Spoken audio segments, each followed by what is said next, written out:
నమస్తే అందరికీ. మరొక ఆసక్తికరమైనటువంటి టాపిక్ ఆసనాల వలన రక్త ప్రసరణలో వచ్చే మార్పు. ఇది కూడా శ్రీ మంత్రి సత్యనారాయణ గారిది. వారికి ధన్యవాదాలు, కృతజ్ఞతలు. అది చూద్దాం. మన శరీరంలోని అన్ని అవయవాలు వాటి పనులను సరిగా నిర్వర్తించుకోవాలంటే వాటికి తగినంత రక్తం ఎప్పటికప్పుడు అందుతూ ఉండాలి కదా. అలా అందుతున్నప్పుడే వివిధ అవయవాల ఫలితం కూడా తగ్గకుండా ఉంటుంది. రక్తం శరీరానికి ఏ రకంగా ఉపయోగపడుతుంది, దాని విధులు, గుండె ఎంత రక్తాన్ని ప్రతిరోజు శరీరానికి అందిస్తుందో చూద్దాం. ముందు రక్తం శరీరంలో నిర్వర్తించే విధులు, రెస్పాన్సిబిలిటీస్ ఆఫ్ ది బ్లడ్. ఏం చేస్తుంది బ్లడ్? రక్తం ఊపిరితిత్తుల నుండి ఆక్సిజన్ని కణాలకు అందిస్తుంది.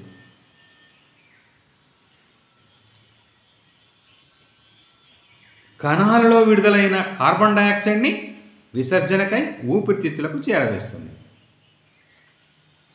మంచి రక్తం వెళ్తుంది, చెడు రక్తం వస్తుంది. మంచి రక్తంలో ఆక్సిజన్ ఉంటుంది, చెడు రక్తంలో కార్బన్ డయాక్సైడ్.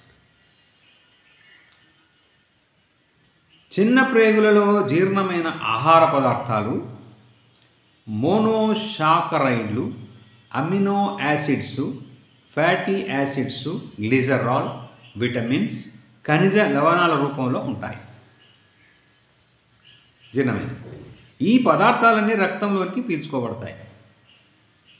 అక్కడ నుండి రక్తం శరీరంలోని అన్ని అవయవాలకు ఈ ఆహార పదార్థాలు అందేలా చేస్తుంది రక్తం. కణాలలో విడుదలైన వ్యర్థ పదార్థాలను విసర్జకావయవాలకి చేరవేస్తుంది. కొన్ని రకాల వ్యర్థ పదార్థాలను లివర్లోనికి చేరవేసి తర్వాత అప్పుడు పూర్తిగా శుభ్రం చేయబడి తిరిగి విసర్జన సిద్ధం అవుతాయి. ఈ విధంగా ప్రోటీన్ మెటబాలిజంలో విడుదలైన యూరియా, యూరిక్ యాసిడ్, క్రియాటినిన్ లాంటివి తిరిగి రక్తం ద్వారా మూత్రపిండాలకు చేర్చబడి అక్కడ నుండి మూత్రం ద్వారా విసర్జించబడతాయి. రక్తం ఎంజైములను, హార్మోన్లను అవి విడుదలైన చోటు నుండి ఏ అవయవాలకు అవసరమో ఆ అవయవాలకు చేరవేస్తుంది. వీటిని కూడా ఓకే. ఎందుకంటే ఎండోక్రైన్ గ్లాండ్స్ హార్మోన్స్ డైరెక్ట్గా రక్తంలోనికే విడుదల చేస్తుంది కాబట్టి. రక్తంలోనికి ప్రవేశించిన సూక్ష్మ క్రిములను రక్తంలో ఉండే తెల్ల రక్త కణాలు చంపివేస్తుంటాయి. సూక్ష్మ క్రిములు ప్రవేశించినప్పుడు వాటిని ఎదుర్కోవడానికి యాంటీబాడీలను, యాంటీటాక్సిన్లను తయారు చేసుకొని శరీరం యొక్క రోగ నిరోధక శక్తిని కాపాడుతుంది. రక్తం చేసే పని అది కూడా. ఏదైనా గాయం తగిలినప్పుడు రక్తానికి ఉండే గడ్డగట్టే గుణం ద్వారా ఎక్కువ రక్తాన్ని మనం పోగొట్టుకోకుండా కూడా కాపాడుతుంది రక్తం. శరీరం యొక్క ఉష్ణోగ్రతను క్రమబద్ధంగా ఉంచుతుంటుంది, నార్మల్ టెంపరేచర్. శరీరంలో వేడి ఎక్కువైనప్పుడు వేడిని ఆవిరి చేసి చెమట రూపంలో బయటకు పంపించేస్తుంది. అదే బయట ఉష్ణోగ్రత బాగా తక్కువ ఉన్నప్పుడు శరీరం లోపల వేడిని కాపాడుకోవడానికి చర్మం వైపుకి ఉండే రక్త నాళాలని సంకోచించుకొని లోపలి వేడి బయటకు పోకుండా కాపాడుతాయి. ఇది రక్తం. మన శరీరంలో ఉండే అన్ని భాగాలకు రక్తాన్ని సరఫరా చేస్తూ ఉంటుంది. మన శరీరంలో ఉండే అన్ని భాగాలకు రక్తాన్ని సరఫరా చేస్తూ ఉంటుంది. గుండెను మనం ఒక చేతి పంపుతో పోల్చుకుంటే మనం పంపును కొట్టిన ప్రతిసారి కొంత నీరు బయటకు వచ్చినట్లు గుండె కొట్టుకున్న ప్రతిసారి కొంత రక్తం రక్తనాళాల్లోకి వచ్చి చేరుతుంది. ఈ విధంగా మనిషి గుండె నిమిషానికి 70 నుంచి 72 సార్లు కొట్టుకుంటుంది. గుండె కొట్టుకునే ప్రతిసారి 60 మిల్లీలీటర్ల నుండి 70 మిల్లీలీటర్ల వరకు రక్తం గుండె నుండి బయటకు చిమ్మబడుతుంది. అలా నిమిషానికి గుండె శరీరానికి సరఫరా చేసే రక్తం 4.5 లీటర్ల నుండి 5 లీటర్ల వరకు ఉంటుంది. ఏ పని చేయకుండా విశ్రాంతిగా ఉన్నప్పటికీ ఇంత రక్తాన్ని శరీరానికి ప్రతి నిమిషం అందిస్తూ ఉంటుంది. మనం ఎక్కువ శ్రమ పడినప్పుడు, ఎక్సర్సైజ్ లాంటివి చేసినప్పుడు, తీవ్రంగా ఆలోచించాల్సి వచ్చినప్పుడు గుండె మామూలుగా మనకి అందించే 5 లీటర్ల రక్తం సరిపోదు. ఎప్పుడైతే ఎక్కువ శ్రమ చేస్తున్నామో అప్పుడు శ్రమకు లోనవుతున్న భాగాలలో శక్తి ఖర్చు అవుతూ ఉంటుంది. శక్తి ఖర్చు అయినప్పుడల్లా ఆ భాగాలకు ఎక్కువ ఆక్సిజన్ అవసరం అవుతుంది. ఎక్కువ ఆక్సిజన్ అందించాలంటే ఊపిరితిత్తులు, గుండె ఎక్కువ పనిచేయాల్సి వస్తుంది. అటువంటి సమయంలో గుండె వేగంగా, బలంగా స్పందిస్తుంది. దాని ద్వారా ఎక్కువ రక్తాన్ని ఆ భాగాలకు అందించగలుగుతుంది. ఈ విధంగా గుండె నుంచి వచ్చే రక్తం ఏ అవయవాలకి ఎక్కువ అవసరం ఉంటుందో, ఏ అవయవాలు ఎక్కువ శ్రమకు లోనవుతాయో ఆ అవయవాలకి ఎక్కువ అందుతూ ఉంటుంది. విశ్రాంతిగా ఉండే అవయవాలకి వాటి అవసరాలకు సరిపడా తక్కువ రక్తం అందుతూ ఉంటుంది. అంతేకాకుండా శరీరంలోని ముఖ్యమైన అవయవాలైన గుండె కండరాలు, ఊపిరితిత్తులు, మెదడు, కిడ్నీలు, లివరు మొదలగు వాటికి ఎక్కువ రక్తం వెళ్తూ ఉంటుంది. అన్నిటికంటే తక్కువ రక్తం ఎముకలకు, అతికి ఉండే కండరాలకు అందుతుంది. శారీరక శ్రమ చేసేవారికి సాధారణంగా కండరాలన్నీ పనిచేస్తూ ఉంటాయి. అదే ఆఫీసులో కూర్చొని పనిచేసేవారికి, అసలు పనిచేయకుండా తిని కూర్చునేవారికి అన్ని కండరాలను ఉపయోగించాల్సిన అవసరం ఉండదు. కండరాలను ఉపయోగించినప్పుడే అందులో రక్త ప్రసరణ సరిగా జరుగుతూ ఉంటుంది. ఎందుచేతనంటే కండరాలు విశ్రాంతిగా ఉన్నప్పుడు వాటిలోని క్యాపిలరీలు అంటే సూక్ష్మ రక్త నాళాలు, క్యాపిలరీస్ కొన్ని పూర్తిగా మూసుకొని పోయి ఉండి కొన్ని మాత్రమే పనిచేస్తూ ఉంటాయి.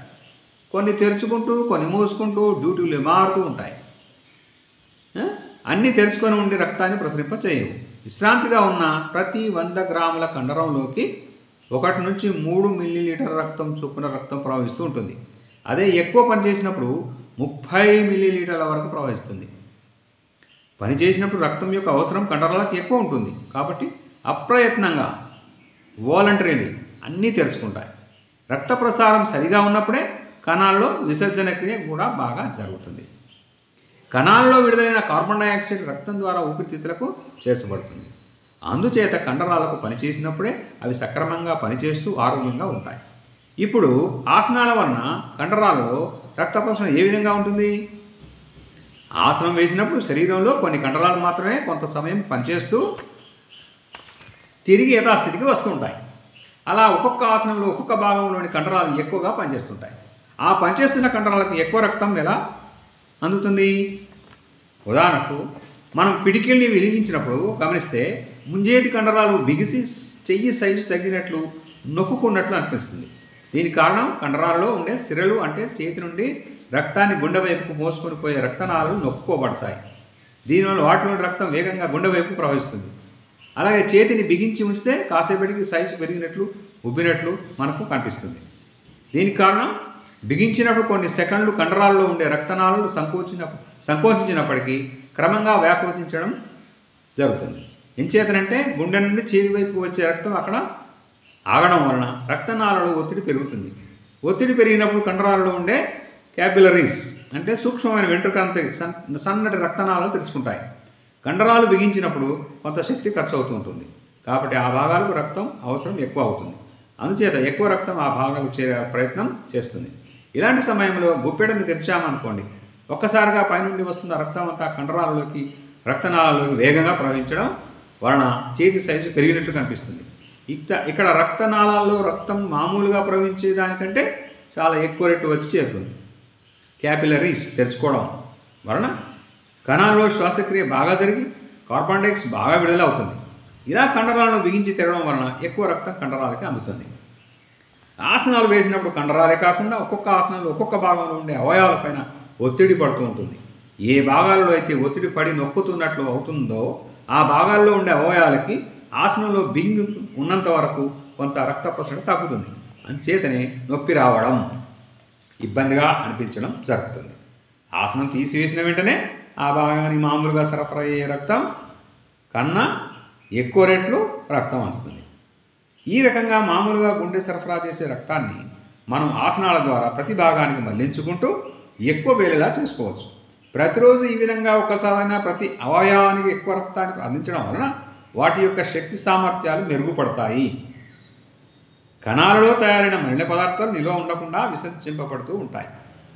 ఆసనాల వలన రక్తం అన్ని భాగాలకు అందినట్లుగానే అన్ని భాగాల నుండి చెడు రక్తం కూడా అడ్డంకులు లేకుండా గుండెకు చేర్చబడుతూ ఉంటుంది. దీనివలన గుండె పనిచేసే శక్తి కూడా పెరుగుతుంది. గుండె ఒత్తిడికి లోనై పనిచేయాల్సిన అవసరం ఉండదు. ఈ విధంగా ప్రతిరోజు ఆసనాలు వేయడం ద్వారా గుండెను ఆరోగ్యంగా ఉంచుకోగలుగుతాం. గుండెను శ్రమ పెట్టకుండా అన్ని అవయవాలకు సక్రమంగా రక్తం అందేలా చేయగలుగుతాము. కాబట్టి ఆసనాలు వేయాలా వద్దా? మంచిదా కాదా? నేను నేర్చుకోండి. All the best. Thank you.